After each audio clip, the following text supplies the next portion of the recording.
Perché Okay. non sono io l'organizzatore. Ok, adesso la riunione è anche registrata.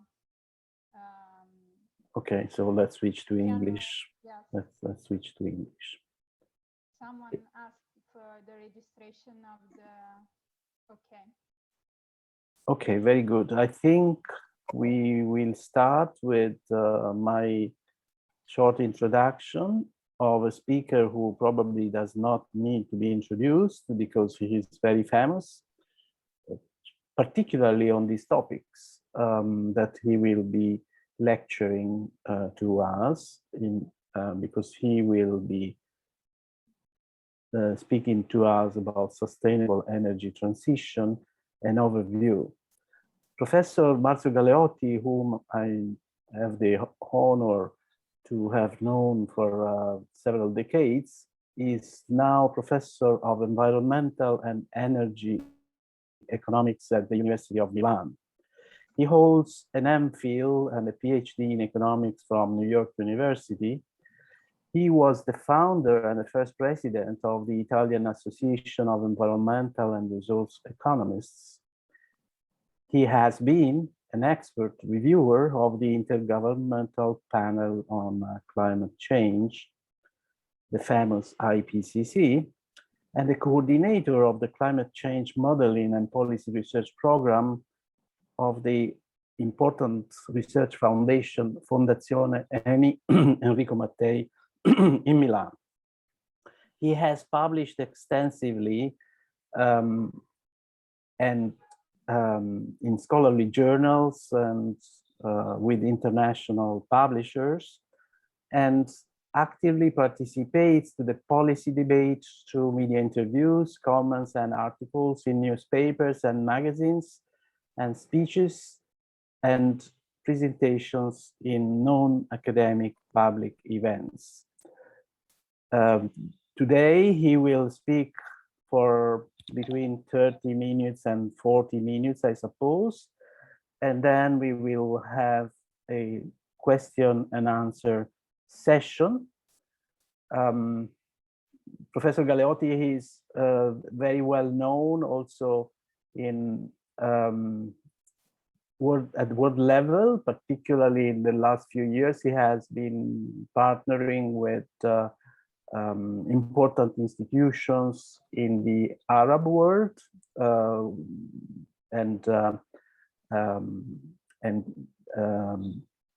he has been doing lots of publications. His activities are, he's very active still in research, and so I don't want to waste our time and his time, which is very precious, and I invite Professor Galeotti to start his seminar, his presentation.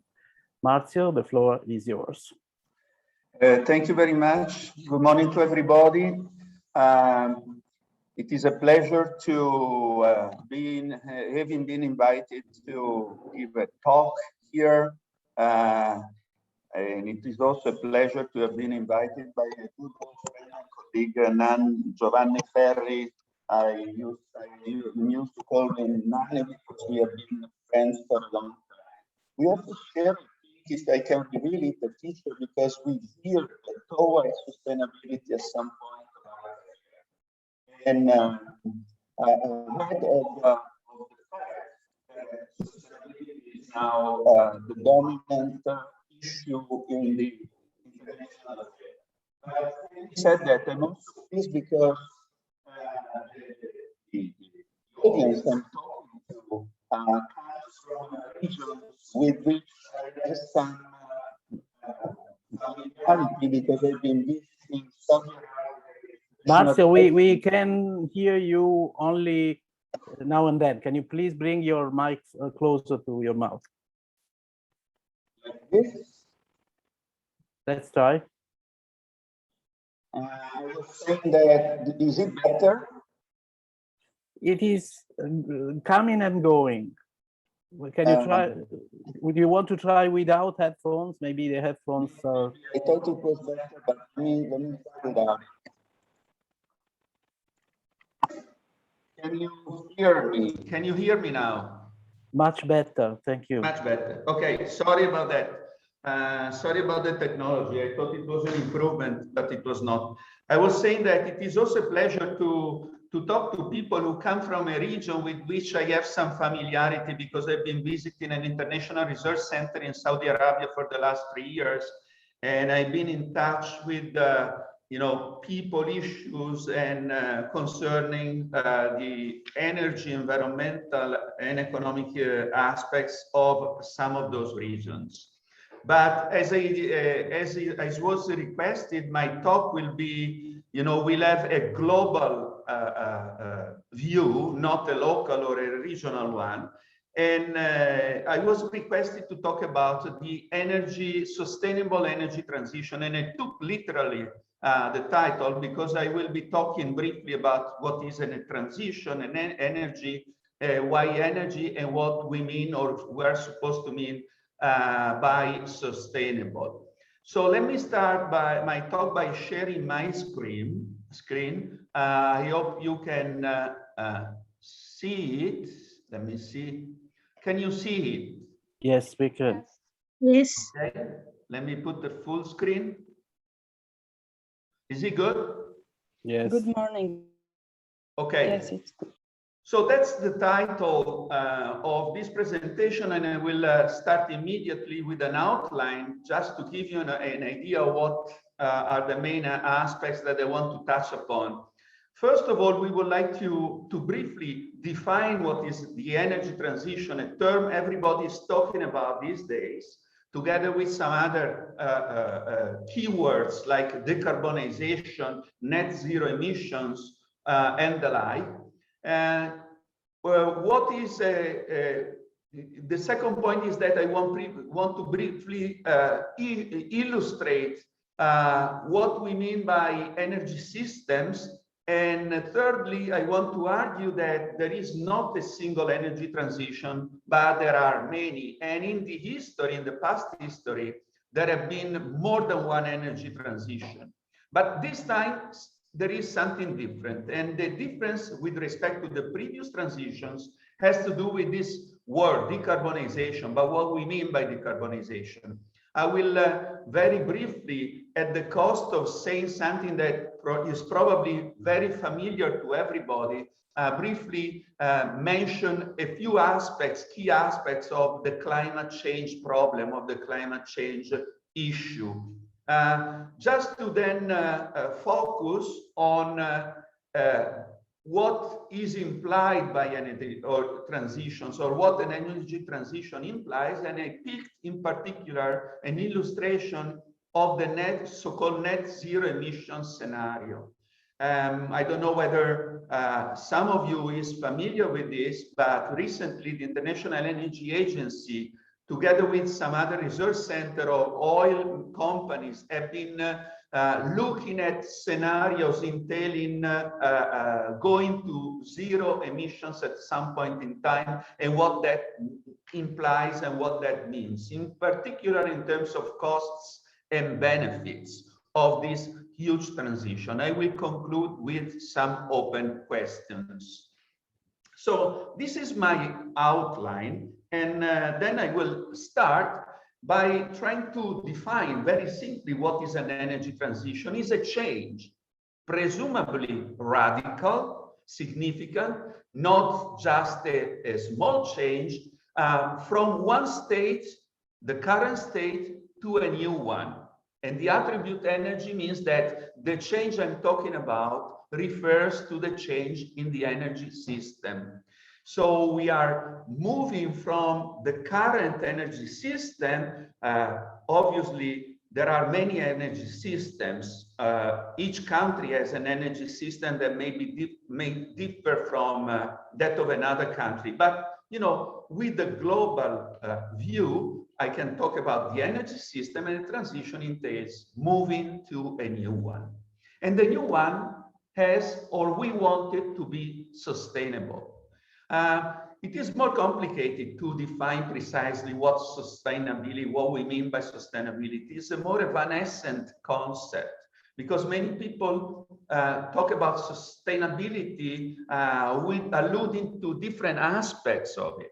Okay, roughly speaking, we can say that it refers to an environment-friendly change, or we are moving toward an environmentally friendly new state or new energy system. And because we are talking about energy, this environmental friendly situation obviously refers to climate change, to greenhouse gas emissions that are released by certain sources of energy. And the climate system being environmental friendly means that is not affected, is not incurring the alterations that we are observing right now due to human activities and the interference of human activities with nature.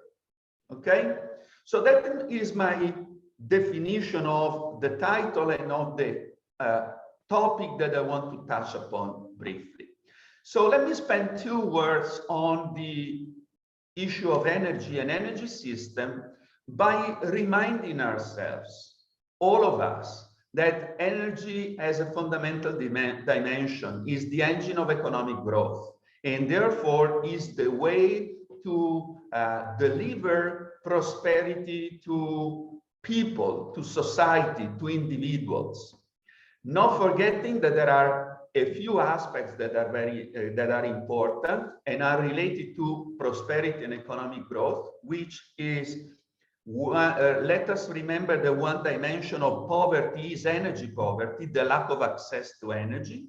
And another important dimension is the ability to access energy sources, so the issue of security of supply and energy dependency. The third aspect are the environmental implications of the use of energy as we currently use it or make it, have it. Key elements of when we talk about energy: the sources, the so-called primary sources, the technologies, and the markets, because the ultimate goal is to deliver to individuals energy services like lighting, heating, cooking, and so on, which are the output, if you want, of a transformation process that entails the use of certain technologies and as inputs certain energy sources. So an energy system, roughly speaking, is made up of these aspects. And energy sources can be either, but I'm saying things that are familiar, I'm sure, so I will be very brief. They can either depletable or exhaustible. They are still dominant right now. In particular, fossil fuels, about 80% of the energy sources globally in use nowadays. The other type of energy sources are the so-called renewables. They are becoming increasingly important for environmental reasons. Okay, these 2 types of resources have different characteristics that you see listed here, but I will, in order not to gain some time, I will skip it. So the energy system entails basically the use of primary energy sources. And here is the list of the main ones: coal, oil, and natural gas, the fossil fuels, plus hydro, the main renewable resource worldwide today. Other renewables, solar and wind in particular, also nuclear. And this primary nuclear, by obviously I mean the uranium, which are energy sources that enter a process of conversion through appropriate technology to generate what are called secondary energy sources or vectors, like fuels for transportation, electricity for domestic purposes or for industrial purposes or commercial purposes. So the final use of energy is with a sectoral breakdown represented on your right-hand side. I will not spend time illustrating this chart here. I will leave it with you, but basically it gives you a few examples of what I just mentioned. So, for instance, in the case of a fossil fuel, say gas, we go from the process of extracting it from the underground and treat it, then convert it to for commercial use, to distribute it until it reaches the final users, okay, and serve certain purposes like cooking or heating a house. And so you see that, as I said before, the combination of conversion technologies and primary sources delivers the final output, energy services. So when we talk about energy transition, is a change in the structure of this energy system that you see represented in front of you.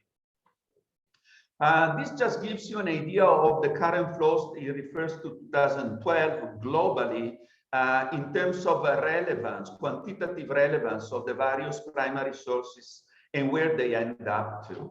Okay, so I just, without not making too many comments, you see that oil nowadays largely serves the purpose of transportation, okay, or used in industry, say the petrochemical industry or the chemical industry, okay, whereas coal is largely used for generating electricity. So this is a snapshot of what are the main flows of energy nowadays. So talking about, the energy transition, now we have seen that it entails a change in the energy system. We can note that in history, humans did or went through many energy transitions or determined many energy transitions. That of producing fire a long time ago, domesticating animals in order to have or exploit animal energy, or domesticating wind, think of sailing and windmills, or domesticating rivers for similar reasons, and also transportation. So an energy transition is a change in the energy system where very often you shift in the use of primary energy sources from a dominant or a few ones to a new ones, okay? Sorry. An energy transition, as I said, is gradual, takes time, but typically is radical. Is not just a gradual, a small or incremental change. And so today's energy transition entails moving away from the 80% of total fossil fuel as a primary sources that we are using in the global energy mix.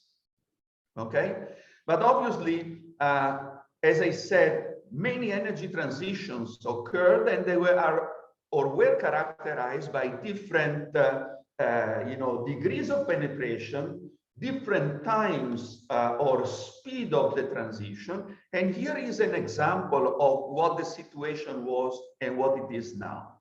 Let me first consider the chart on your right-hand side. This shows the primary energy sources from 1800 to today. And as you see, there has been an increase, at some point, an increase in use of fossil fuels, a massive increase, coal, oil, and then also natural gas. Renewables are just starting to become more important, and only recently. Whereas traditional biomass, which were the dominant energy source until, say, 1850, nowadays are, relatively of little importance. But at that time, they were the dominant source. And when we talk about traditional biomass, we should think of wood specifically or in particular. So as you see, the percentage in your energy mix, the share of primary energy consumption on the total if you look at time, you can see what happened for, say wood, for instance, from 17% went down or has gone down to almost to negligible amounts.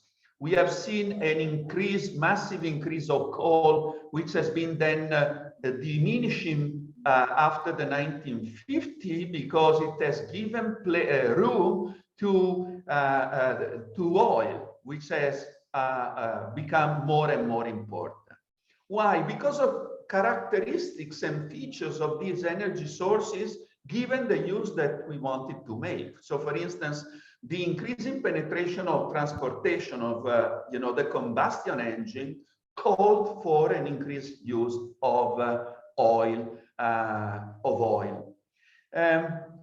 This is a famous paper or contribution by Václav Smil, who has studied a scientist who has studied many energy transitions of the past, and he has been noting that usually an energy transition takes a lot of time. Not all of them take time, but for instance, if you see this quotation, he's noting that the penetration of new renewables right now is not especially rapid if you compare it with the penetration of fossil fuels in previous or past energy transitions. For instance, coal was gaining importance at a rate of more than 5% a year between 1850 and 1870, around 20 years. Oil, similarly, also natural gas. So this is important to keep in mind, okay? Because the change is different, and this time the energy transition toward away from fossil fuels and toward renewable sources for environmental reasons is becoming more complicated also by the fact that in the meantime, given the increasing incomes and population, the amount of use of energy relative to this value here, 1,500 megatons of oil equivalent in 1919 has gone up to 14,300, all right? So now there is also, in addition to that, the challenge is also one of scale. We need to move away from fossil fuels, but taking into account that there is an increasing use of total energy. So a new energy transition is underway, and that consists of a substitution of fossil fuels, okay, with renewable energy sources that are gradually phasing in. This time is not the introduction of new energy sources, the discovery, if you want, or the invention of new technologies like the combustion engine that implies or drives the increasing use of certain sources, which then increase their share in the global energy mix. This time, it is the increasing threat posed by climate change and the risk of big damages that is bringing about the necessity to move away from the use of fossil fuel, which is the dominant type of energy source today, and the need to reduce greenhouse gas emissions that are released by their combustion. Why is this necessary? Then let's see. And in saying this, I want to briefly mention a few important aspects to fix ideas concerning climate change.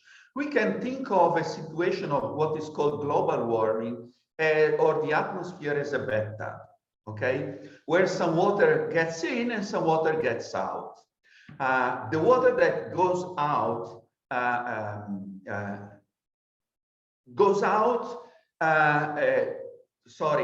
there is water in the bathtub, and so you should think of yourself at the end of a long and tiring day to take a nice a bath in order to relax. And so you enter the tub and you have this water coming in, but this water is hot. And the hotter it is, the higher the average temperature of the water in the bathtub increases, okay? The hotter it is.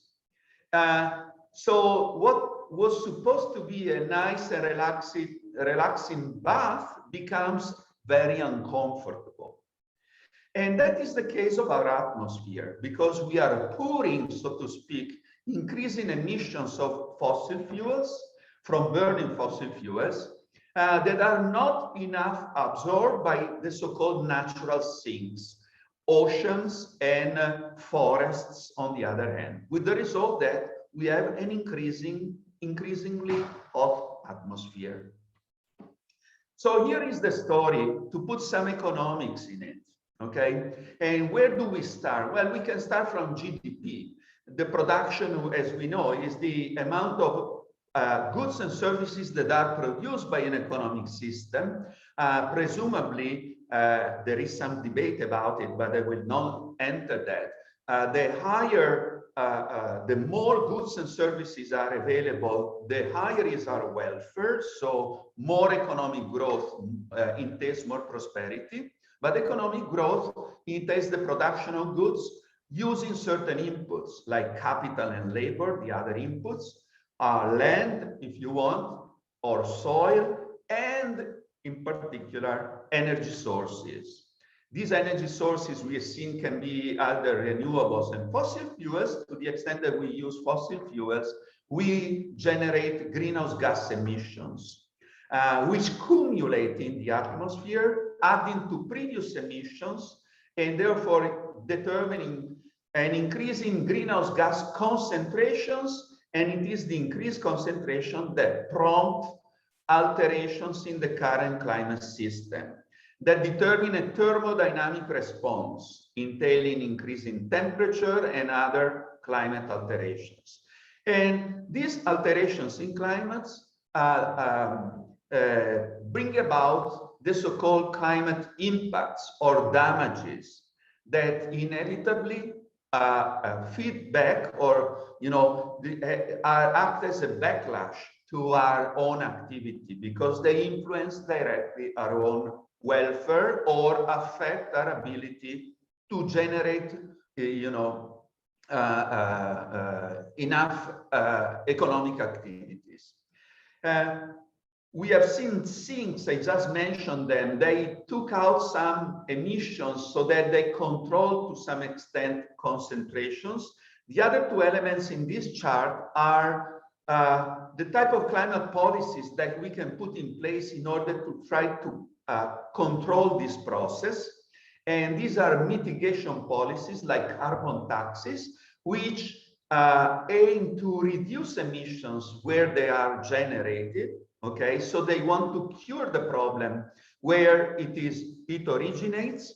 And on the other hand, we have adaptation measures, which simply take into account or take for granted that there has been an increase or climate alterations. And these adaptation measures only aim to reduce the negative repercussions on individuals or on nature, on the planet, of these increasing damages. So let me give you an example. To install an air conditioner in your room is an adaptation measure. This is an example of adaptation measure because it is hot and it remains hot outside, but we reduce the impact on our body, all right? So if there is an increase in sea level, which threatens the flooding, huge urban settlements, to resettle this huge population is another huge, again, I use again this term, example of adaptation measure, obviously very costly, as you can imagine. So the first thing is emissions and energy. Here is just to give you these charts, just to give you a glimpse of the situation or historically. You see that basically it has been an increase in the use of fossil fuels, the chart that you see right in the center in front of you, that has given rise to an increase in corresponding increase in emissions. Okay, the chart on your left-hand side. And you see also which are the countries that have been historically more responsible, traditionally Europe, then even more so United States, more recently, largely China and other Asian Pacific countries, including India.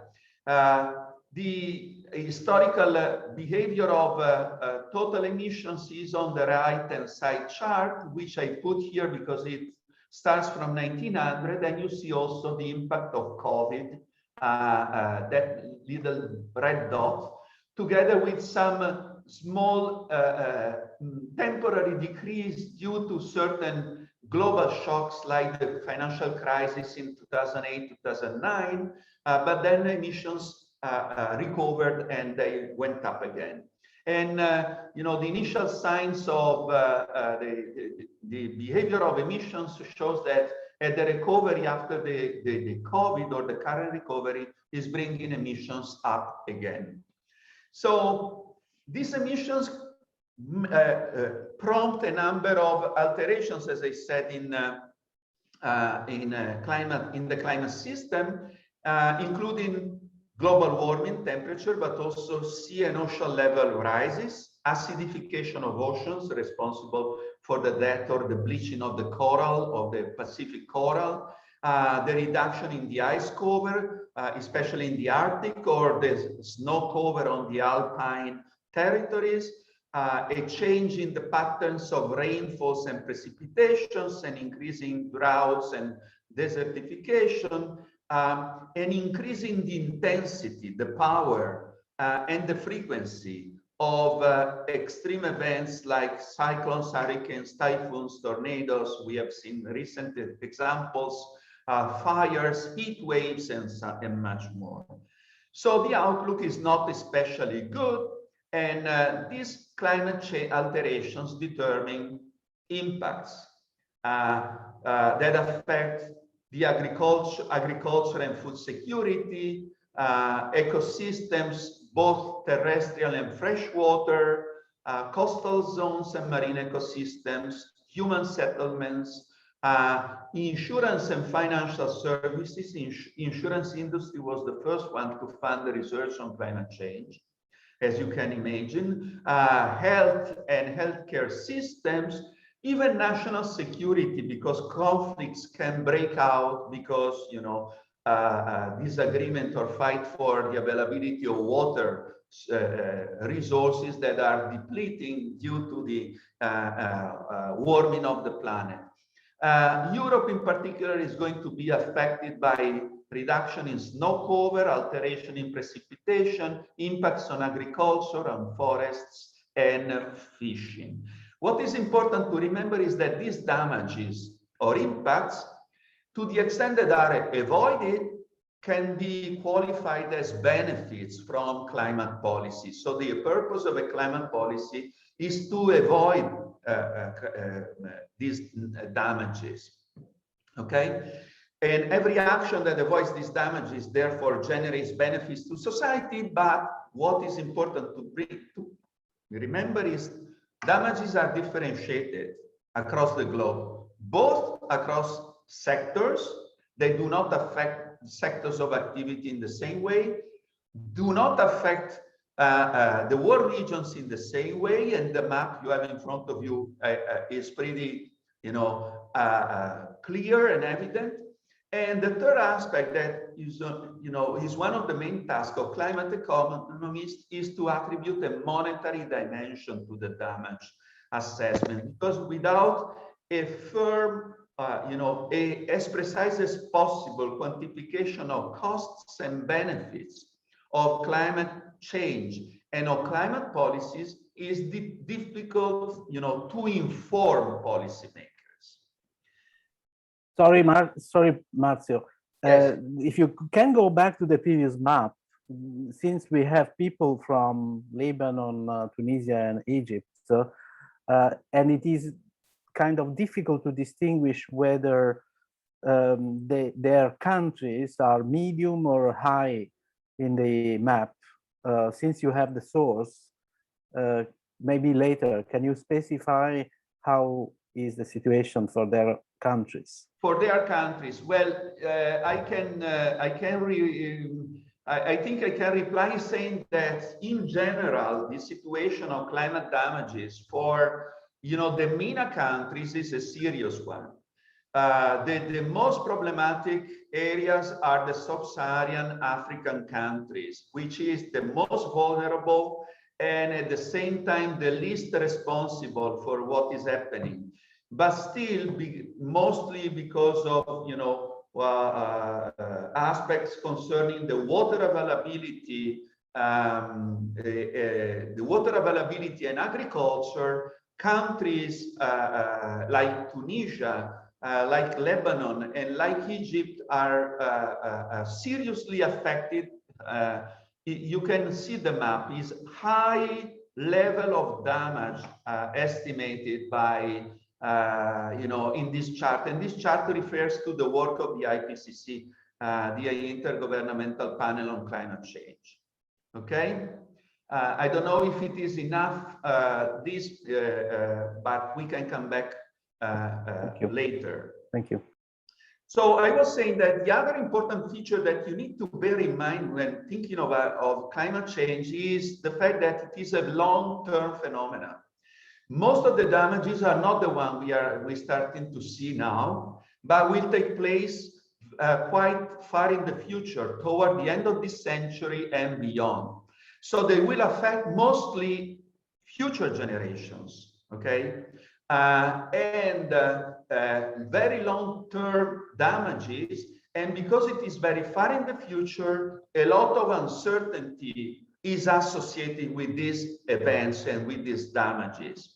Our knowledge, because we look into the future, even scientific knowledge is not, you know, enough given the uncertainty. Even climatologists are, you know, striving to understand more and more of the patterns and changes of the climate system. Let me remind you that the climatology refers to slow, long-term changes in the climate system, whereas meteorology refers to very short-term changes in the climate system. And because changes in the climate system are very slow to take place, we cannot observe them, we cannot replicate them in a lab. So that we, as they say, we are living in a global, currently we are living in a global experiment, okay? So a lot of uncertainties attached to the damages we have seen. And just to give you an idea of the possibility, perhaps with the low probability, but with a high level of damage, here is this example, that is the increase in sea level rise that may threaten or may flood regions in the worst case scenario, regions that you see here largely affect, you know, Belgium, the Netherlands, and water we get almost to London. And probably some of you has seen the movie The Day After Tomorrow, where there is this big cruise ship entering Fifth Avenue in Manhattan because the level of sea has flooded completely the island. The third aspect, before moving to other issues, has to do with the monetary valuation of the damages. In the aggregate, we would like to know what is the cost in terms of GDP of all the damages due to warming if we do nothing. And here you see a range of estimates taken from the literature. There is a lot of uncertainty, as I just mentioned, but obviously the question is, when should we start acting? When it is too late? Where should we stop in order to prevent further warming? The famous book or study 2007 study called the Stern Review that you see here was estimated losses in terms of global GDP up to 20% at the end of this century if we do nothing. Whereas we could avoid these damages or these costs if we invested 2% of GDP every year in aggressive climate damages. And because the cost and benefits balance is clear, the recipe of the Stern Review was we should act immediately, especially if there are low probability, high impact events. The precautionary principle, according to which we should act immediately to be conservative and to avoid the possibility of these huge damages, should apply.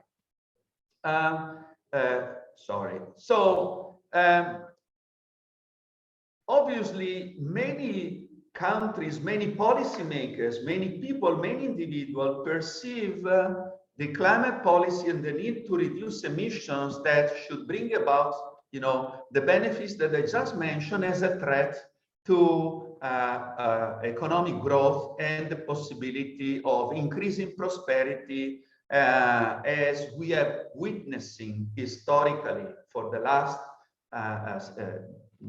several years in many countries.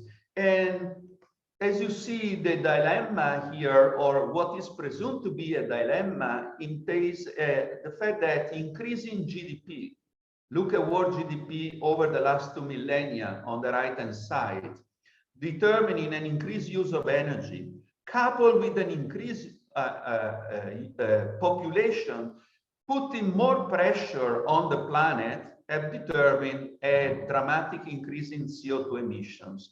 So it seems that the only way to reduce emissions is either to stop population growth and or stop economic growth. And this is a minority view, but most of the climate economists believe that it is possible to decouple, as we say, the dynamics or the trends in CO2 emissions from the trends of GDP.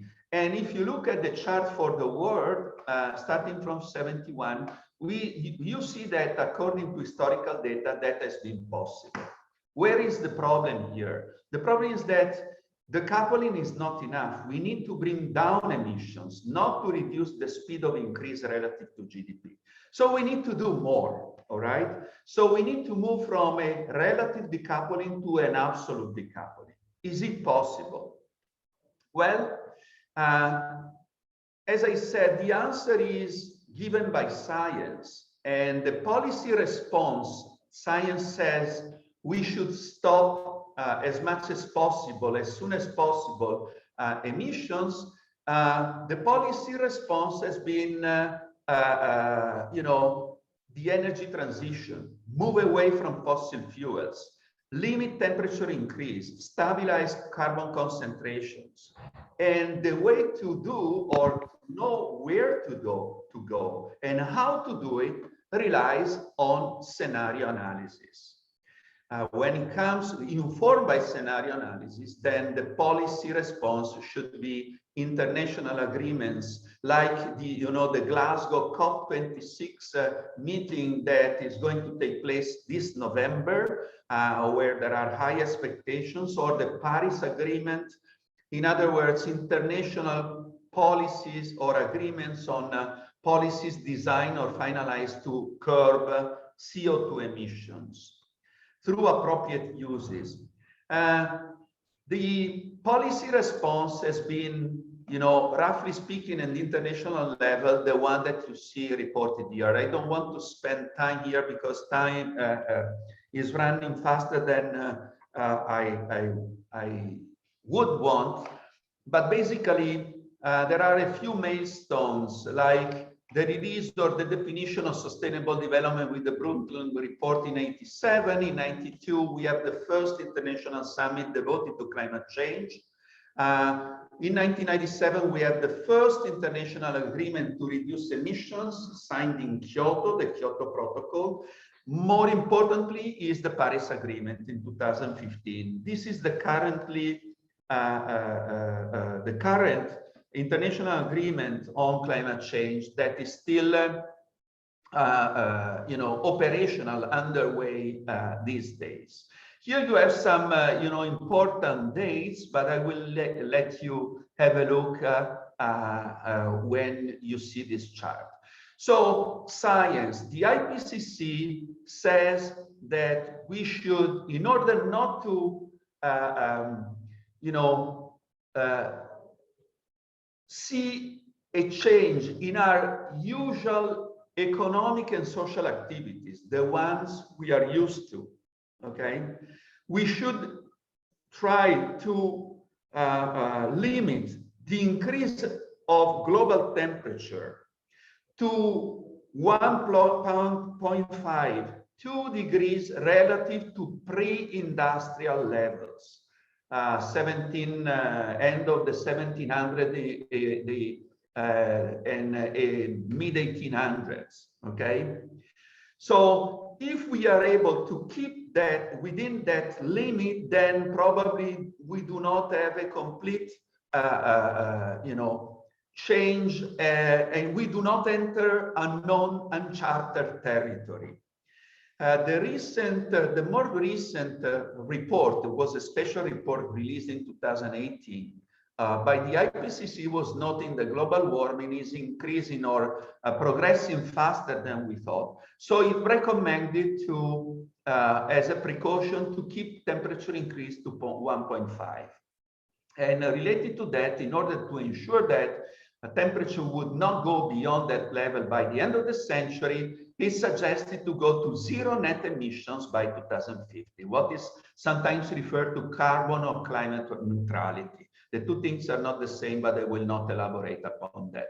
Why net emissions? Because that means that for 1 ton of emissions that you put up in the atmosphere, you should reduce correspondingly or trap it, or trap 1 ton of emission through deforestation or through other ways, so that the net balance is zero by 2050.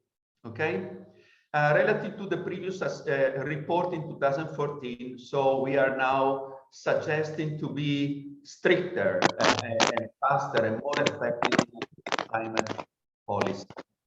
The response of politics was the Paris Agreement, and we know what the Paris Agreement is. Signed by almost all countries in the world. The final target is to do everything well to keep temperature from increasing to +2°C, or do as much as possible, or all effort to contain the increase to 1.5. Quick ratification. The problem is that they are, unlike the Kyoto Protocol, there are pledges, not binding targets. So, in other words, a country is not forced by an international agreement with some penalty and so on to do what it claims it will do. Okay? To some extent, that explains why many countries have signed this Paris Agreement. But that what is available nowadays is what is served on the international table, and we have to stay with it. Obviously, the initial round of pledges, the so-called national determined contributions, implied a warming that is way beyond 1.5 or 2. Is between 2.7 and 3.5 according to estimates. So we need to make it stricter, and that is calling for a new round of pledges. And Glasgow is precisely the place where countries will reveal or announce more strict or more ambitious climate policies, in national climate policies. Obviously, because the target or the goal is to reduce emissions to net zero, as you see here. I think I need to accelerate my talk because time is, how much time do we have? Not much. I'm already in the red zone. Anyway, so the new mantra is net zero emissions, okay? And according to estimates, 59 countries have announced or communicated these net zero pledges, and over 130 countries have stated that are considering or have already decided to go to net zero by 2050. So in the last year, we have seen an increase, round of statement in this direction, starting obviously with the European Union, with the new Commission, with Ursula von der Leyen, which has put at the center of the European action, the EU action, exactly the fight to climate change. And the climate neutrality by 2050 is today enshrined in a European climate law. So it is given a lot of strength from, a legal and also political point of view. And after this climate law, which is the most important component of the so-called European Green Deal, there have been other announcements. The most important ones by China in September. Xi Jinping, somewhat surprisingly, stated that China aims to go neutral by 2060. This sounds or seems currently as a contradiction, as they keep installing or building new coal power plants. Although I read a statement, I think yesterday, made at the UN meeting by Xi Jinping again, who claimed or who stated that China is going to stop the building of new coal-fired power plant. We will see. And then after Trump, we have the US, which is back on the climate table, and President Biden has announced a $2 trillion climate plan, and is considering also a climate neutrality goal. So net zero has become the new reference. And the International Energy Agency has released a visionary report that is informing us on what? Well, precisely what it means. Because now we have a deadline, 2050, we have a quantity, zero net, okay? But obviously there are several ways and changes in the energy systems to get there. And so the IEA has been suggesting one way, and because it is very authoritative as an organization and as a report, everybody has been talking about, what this means.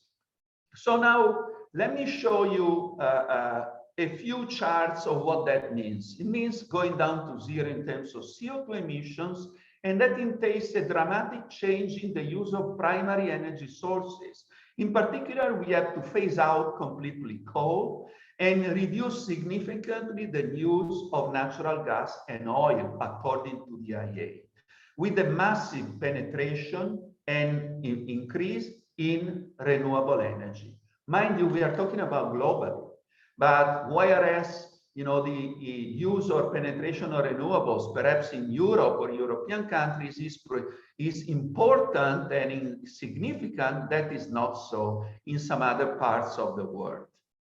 Okay, this change will bring about a reduction in the oil supply. Nowadays, we are using about 90 million barrels per day.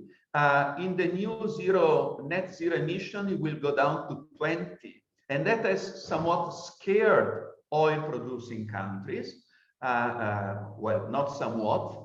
At the same time, new technologies, especially renewables, will call for an increasing demand of minerals and certain key raw materials, with the shortage of which in America and in the European Union is already being felt. New clean technologies will need to be installed, especially when it comes to solar and wind, okay, to produce increasing quantities of electricity to make electric cars and vehicles move around, see the increase sales from 2020 to 2030, 18 times. So you see the dimension of the change, right? And here is the report by the Renewable Energy Agency. I'm okay. Just keep in mind that this 36.5 gigatons of CO2, which is the amount of emissions now, okay, which we need to eliminate, to bring down to zero. And according to the IRENA, the way to do it is in 3 ways. An increase in energy efficiency, that is reduction of energy per unit or per dollar of GDP, okay? So new technologies to conserve and better and more efficiently use energy to produce the same things. Second, an increased penetration of renewables, especially for electricity purposes, but not only, okay? And third, an increased electrification of everything.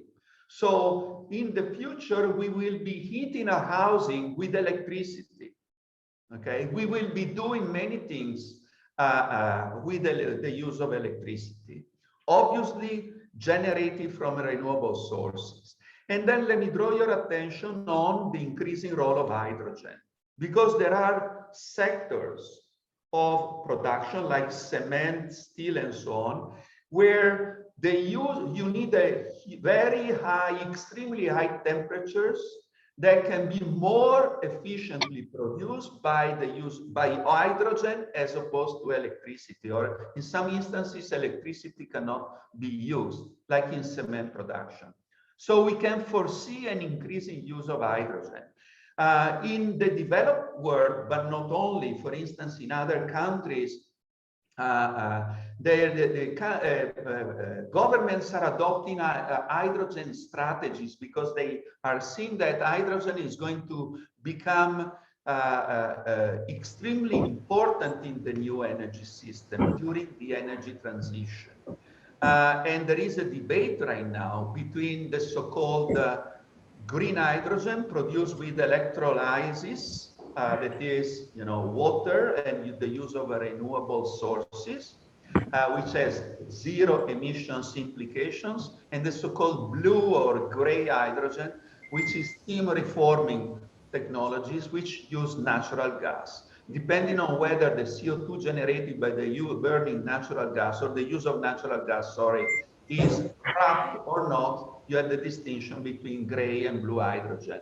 Gray hydrogen obviously has a CO2, a climate change impact that blue hydrogen and green hydrogen. Hello?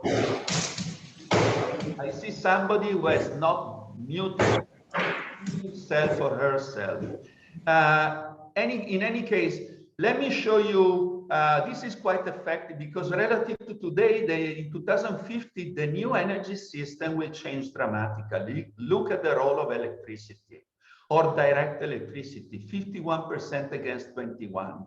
Oil down to 4% relative to 37% today. Coal basically eliminated, okay? Increased role of modern biomass and hydrogen as well. This is very important, very significant, because it gives you the idea of the challenge we are facing. That entails a lot of money or financial resources that need to be mobilized. And, as you see here, the 2019 is the current situation. If we do nothing, PES is the scenario where we basically adopt the current policies that are not enough relative to the policies necessary or intervention and changes relative to the 1.5 degrees scenario, which is the one that you see on the right-hand side. And as you see, one important aspect is that we need not only public funds, but also private money, the intervention of the private sector, without which not enough, this thing would not be possible. But investors and financial markets, Giovanni is an expert of these issues. Investors and financial markets are anticipating the energy transition because they look ahead, they understand what is coming around, what is going to come around, and are already allocating capital into companies or uses that do not involve the use of fossil fuels and toward energy transition technologies such as renewables. So you see here on the right-hand side, green bonds, green loans. There has been a significant increase in the green bond issues. On the right-hand side, you see the performance of the stock index referred to clean energy as opposed to just energy in the Standard & Poor's 500. Larry Fink is the CEO of BlackRock, one of the largest, or the largest, I think,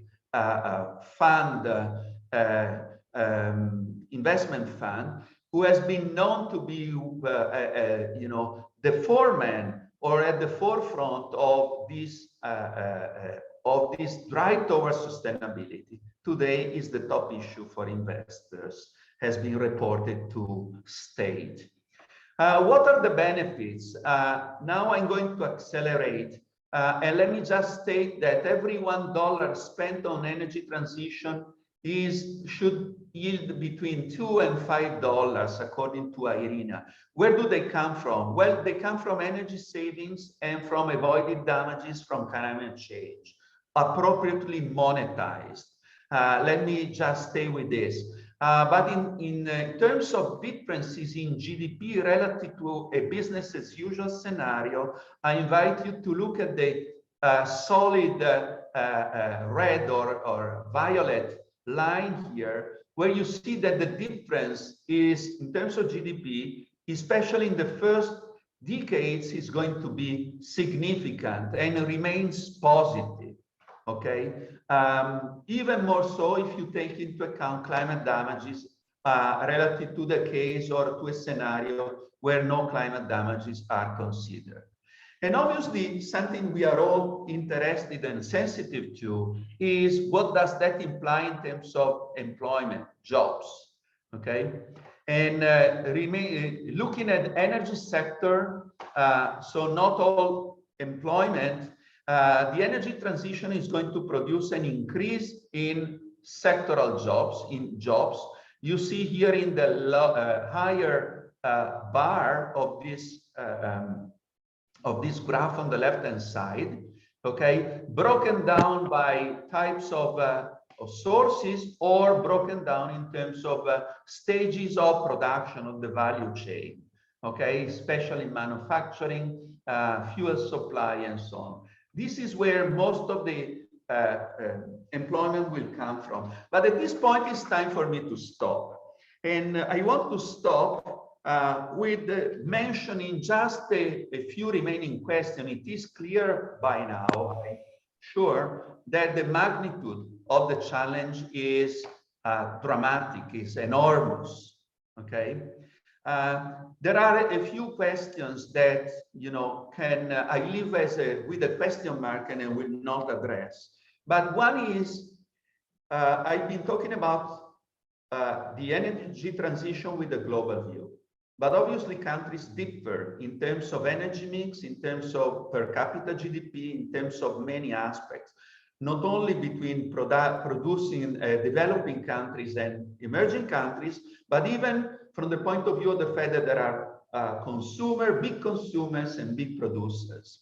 So there will be many energy transitions, not only one. So every country will have a look at its own goal, modernizing and diversifying the economy, improving energy security, reducing energy dependency, energy access, mitigating climate change, and so on.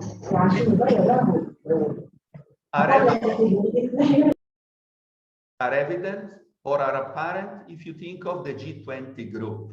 Okay, this year Italy has been chairing the G20 group, the climate change has been top on the agenda of the G20, where countries that are represented there are the most important from an either an economic and or political point of view, but differ very much in terms of energy mixes. And even the Paris Agreement pledges differ from this point of view. So what will be the final outcome will depend also on these several energy transition. Confronted with the net zero emissions and the IEA report, for instance, Australia was quick to state that, I'm quoting the Australian Minister of Resources and Water, coal, oil, and gas will continue to be a big part of Australia energy mixes. So you see that some countries are reluctant or more reluctant. Even Norway, which has a lot of hydroelectricity, a lot of renewables, but at the same time extracts oil and sells it on the international market, according to the Minister of Petroleum and Energy, stated that it would not make a difference from a global perspective if Norway stopped its oil activities, which is a bit laughable, if I can say. There will be geopolitical changes because, the big fossil fuel producers today will have to look for alternative ways of producing prosperity for their own people.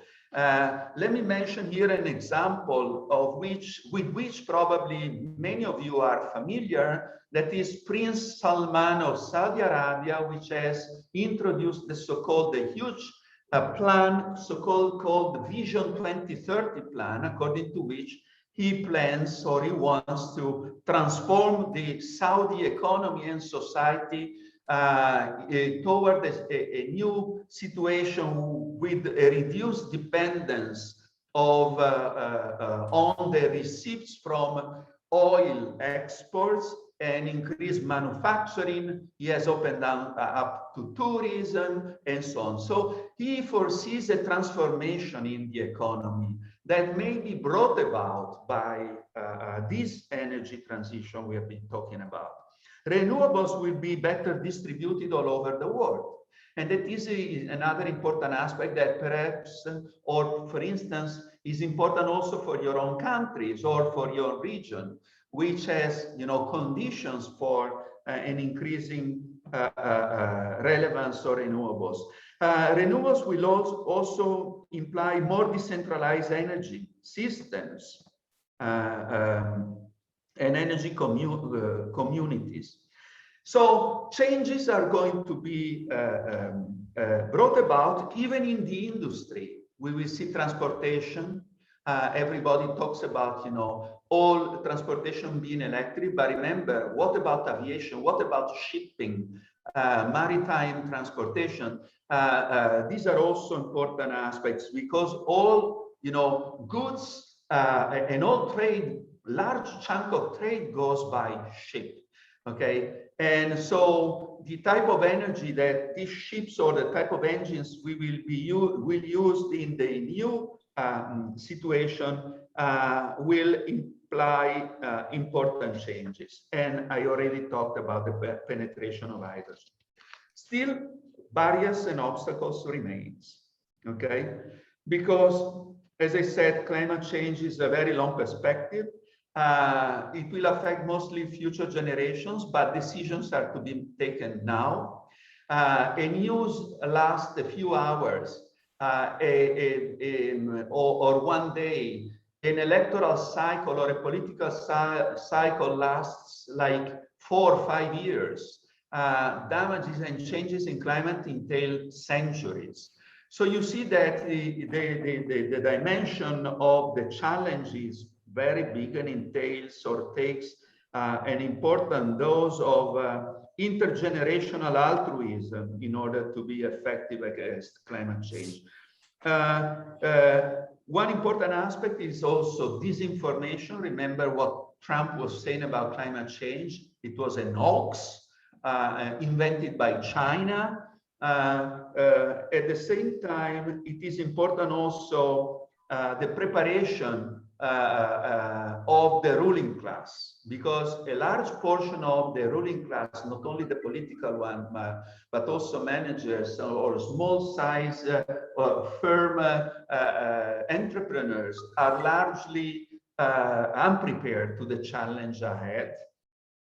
So we have, you know, as I said, a number of obstacles, but, you know, the resolution slowly, the uncertainty is resolving.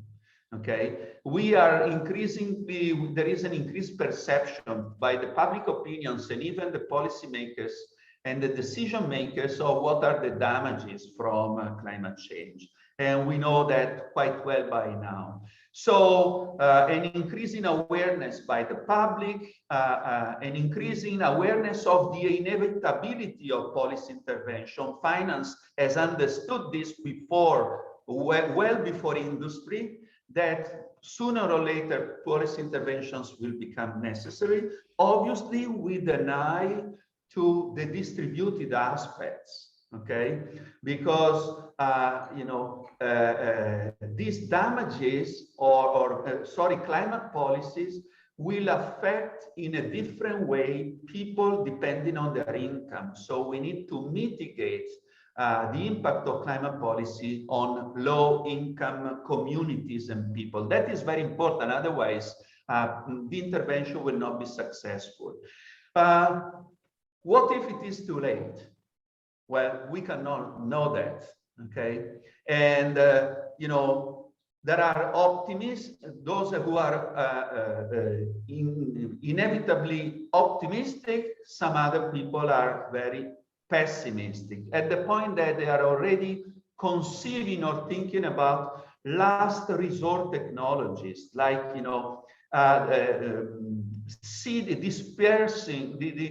dispersing or you know, seeding clouds, or using you know, airplanes to disperse on oceans particles of iron, which is known to absorb CO2 and bring it down to the bottom of the sea. So some last resource technology, because, you know, it might be too late, or maybe it is too late.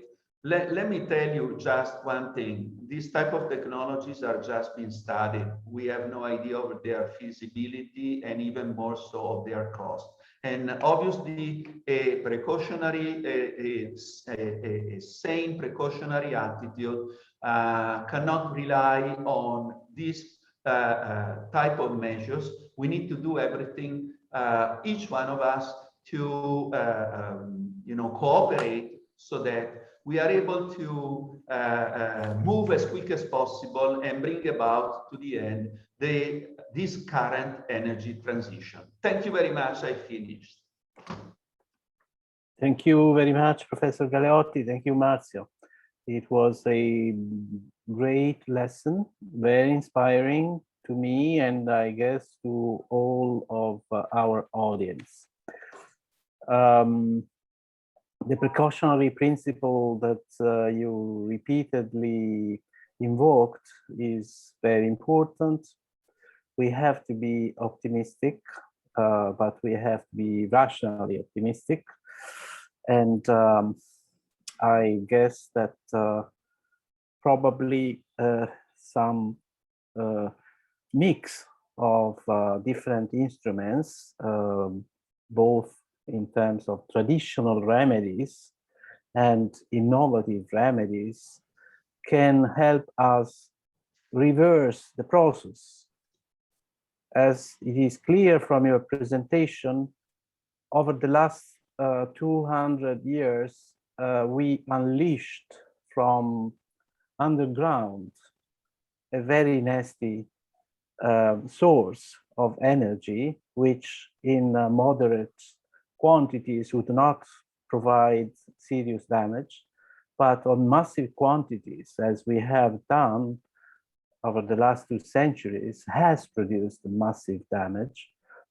And it is almost inspiring to see in the last slide that you presented that one of the new technologies for remedying this situation is putting back the CO2 underground, underground storages for CO2, which is certainly a possibility. It is hard to tell whether it is convenient in economic terms. What is the cost? What will be compared to the benefit? But everything will be rearranged. Your presentation was very inspiring, telling us that nothing will be the same in the next 2 or 3 or 4 decades. And if we do not invert the curve, since it will take so long time, such a long time, as when you have a very big tank, a very big ship, that you want to change the course, it takes very long time. So the prices will have to change, the tax systems will have to change, a lot will have to change, but the most important change is within each of us, and particularly within these people that are attending these classes, these workshops, these seminars. And you are, the future is largely in our own hands. The future is largely in your own hands, because we are the previous generation, you are the new generation, and you can be sustainable managers, you can be sustainable entrepreneurs, you can remedy the damage that was done by our generation and the previous generations, not specifically by Professor Galeotti and I. We like to think of ourselves as sustainable people, pro-sustainability people, but our generation undoubtedly left to the future generation, to your generation, less than we received our previous generation. So we violated the Brundtland report requirements of sustainable development. I should not take more time, and I will try to recapitulate for Professor Galeotti the questions that came to the chat. So you don't have to read it from them. I already did this exercise through your presentation. The first came from Arwa Wesmi. Forgive me if my pronunciation is not appropriate. And the question is about the correlation between the level of development of a country against the severity of climate change repercussions on the economy. Is there a correlation between the level of development of the country? And this brings us also to another question, which was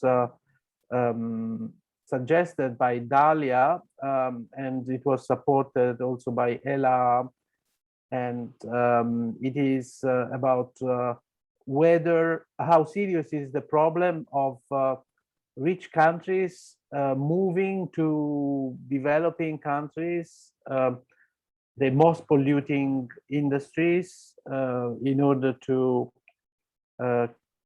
clean the environment at home.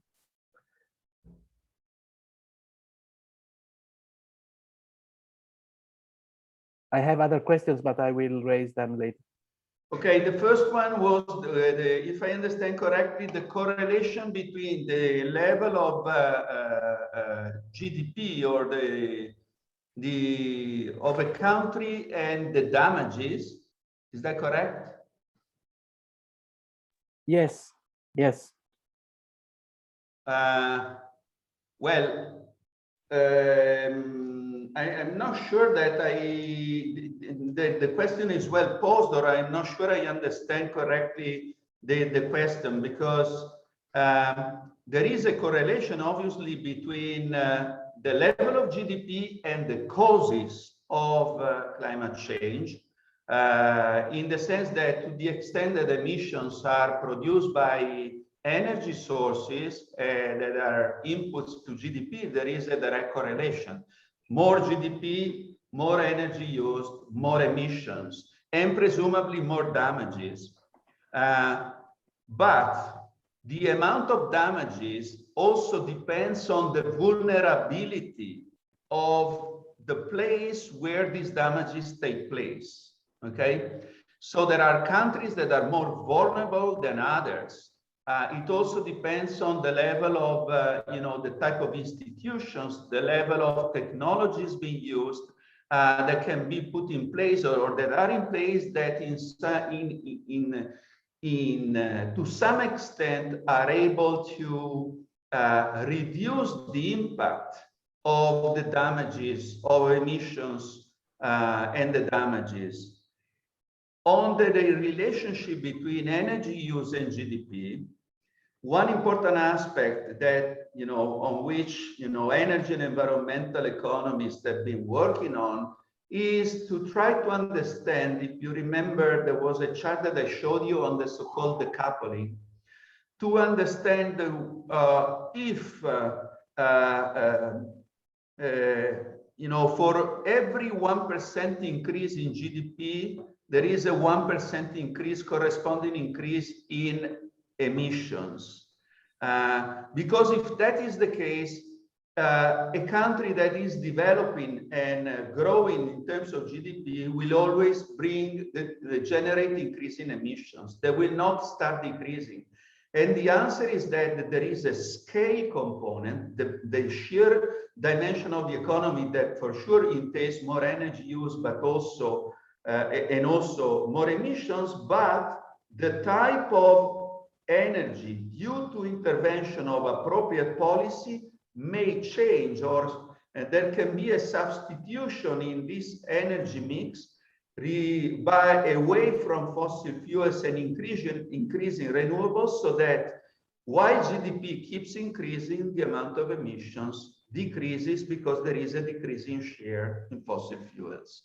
So basically, technological change, climate policies, structural changes of the economy. Remember, we in an economic system where there is a heavy industry, other things equal, will produce more emissions than countries where there is a large amount of component of services, because services are known to use, you know, to generate less emissions. So also the structural composition of production and consumption accounts for the ability of, you know, generating fewer emissions and reducing emissions.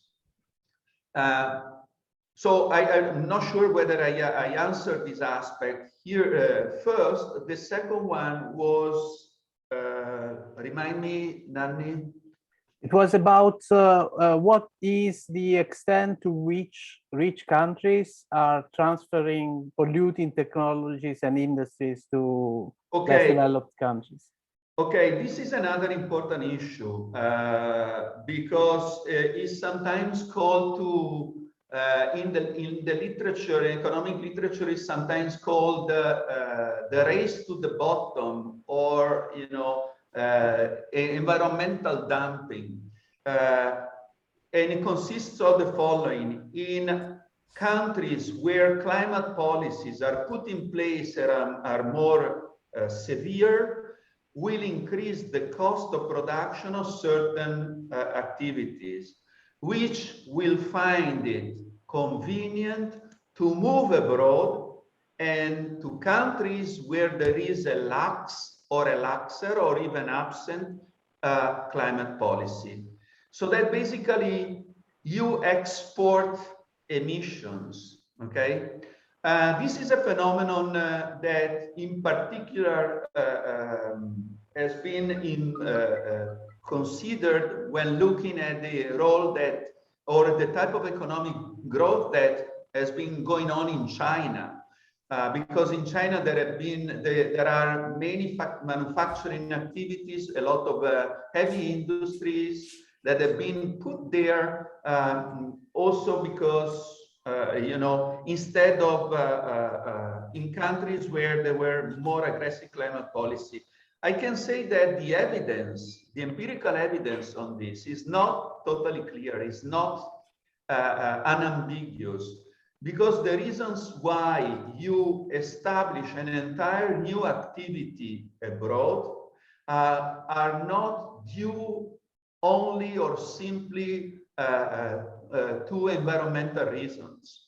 Very often you need to, the reasons are labor or labor cost. So one of the big reasons why many activities went to China is precisely the availability of labor, very often unskilled, that could be used at very low cost. So the conditions that need to be satisfied, where you put, establish new activities, are several. And although there is some evidence that the climate policies are one of these reasons, are not the exclusive one. Okay, in Europe, this aspect these days has given rise to a different type of approach. And the reason is because climate policies for the industries and firms that are operating within the boundaries imply an increasing cost, because the cost of carbon emissions here is increasing. Then there is a so-called unfair competition over similar products in European markets by goods produced elsewhere, especially in China. So the discussion in Europe, one of the main discussions going on in Europe is about establishing the so-called carbon border adjustment mechanism that amounts to a tax on imported goods that have a polluting content that is higher than the ones of equivalent goods produced within the European countries. Thank you. Another question which is posed by Jihen Belgasmi is how are the national and regional policies and the evolution of the environmental private sector in the MENA contributing to limit the environmental risks due to climate change? This is a big question.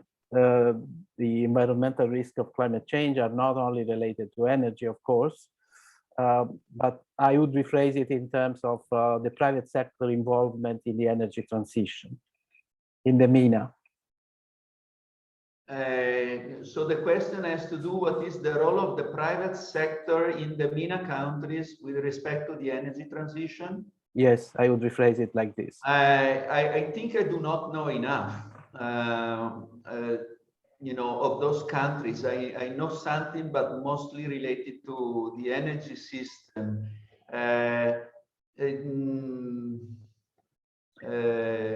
Maybe Jihen can write you an email to ask if you have some. Perhaps, yeah, but I do not have enough knowledge. But let's see if I can, say something about. It depends really on the country. Well, the country I know better is Saudi Arabia, where there is a private sector that is still small, made of very small firms, but there is a very special regime there. As you know, 2/3 of population are expats.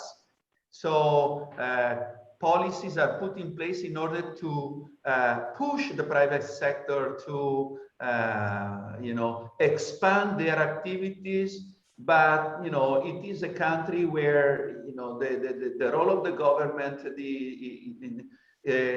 there is a lot of control by the government. So for instance, energy prices are still administered prices. So they want to increase the degree of political freedom in economic activities, obviously. But there is still a lack of an important entrepreneurial class with the appropriate preparation. Things are changing, but very slowly. That is almost all I can say. Still regarding the MENA, there is another question about how useful could be nuclear energy. Well, nuclear energy is very controversial issue, as we all know. Even recently in Europe and in Italy in particular, there has been a new surge of the debate that is a recurring debate about nuclear energy.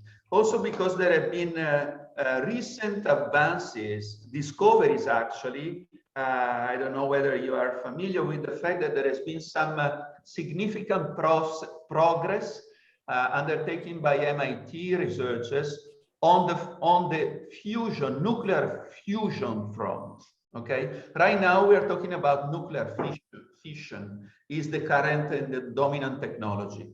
Now, as you know, basically in Europe, nuclear energy has been phased out. You know, no country. Germany decided to close down its nuclear power plants. There are only 2 reactors under construction in Europe, one in Finland and one in France. They have been under construction for several years now, way beyond what was originally planned, with the extra costs that are huge. So in Europe, the nuclear energy right now is, not on the agenda. But that is not the case around the world, because there are nuclear reactors under construction in several places, in particular in China and in a few other countries.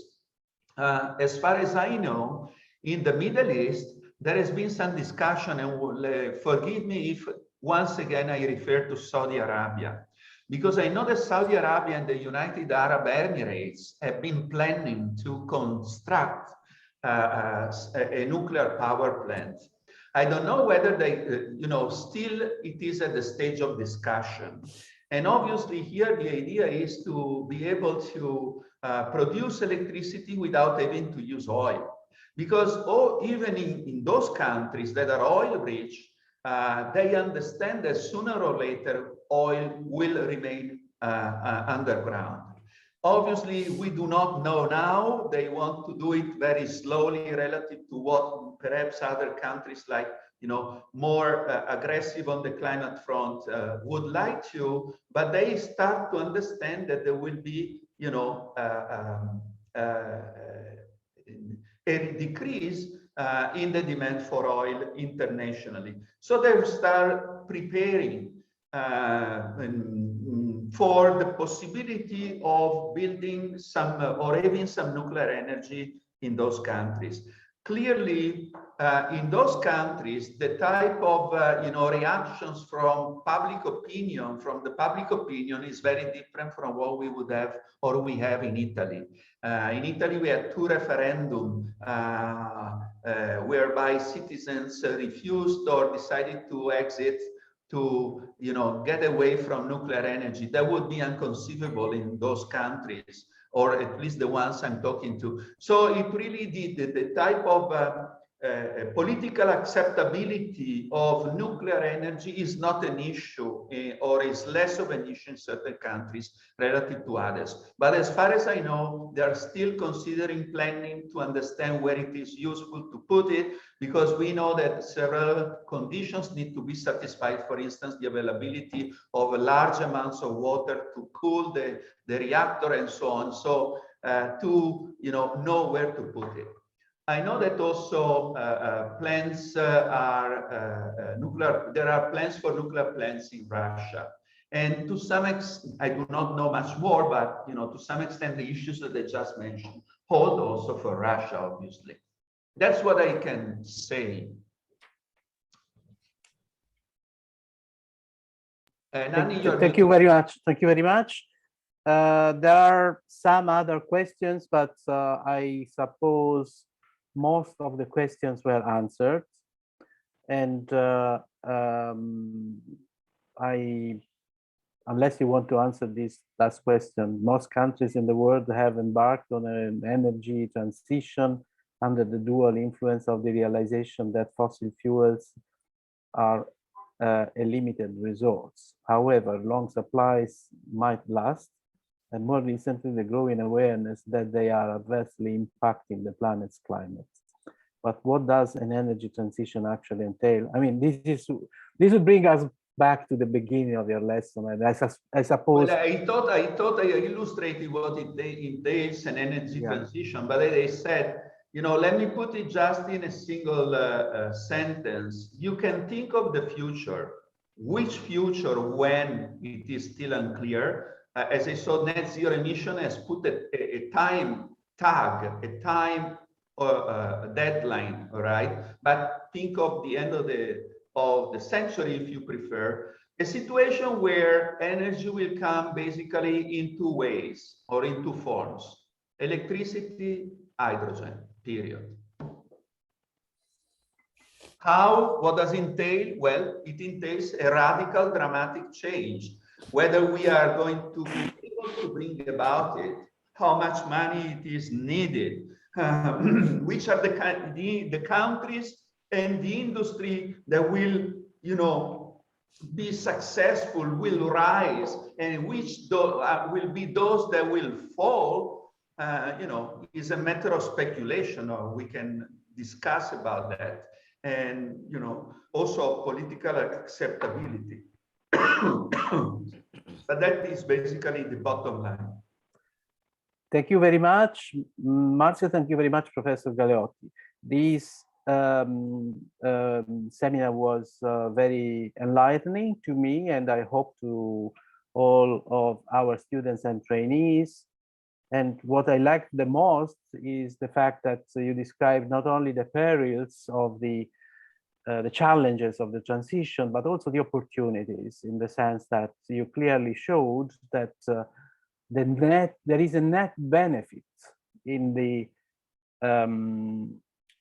zero net transition and at net zero transition, and it is something that will unleash very big potential to create jobs, to create new types of businesses. Think of all the consulting about how to use green energies, renewable energies, how to adapt our homes, our dwellings, in order to save energy.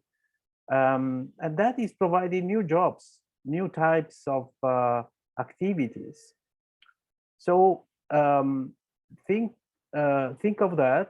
And since you are already entrepreneurs, or you want to become entrepreneurs, think seriously that the renewable energy sector is a very engaging but also very promising sector in which to launch new initiatives. Thank you very much. This is the end of our seminar today, and it has been a pleasure to be with you. We will have the next seminar in for certain in November. There might be one in October. We are still trying to define the organization of that, but you will be informed with due time. Thank you very much. Bye-bye. Thank you. Thank you, and bye.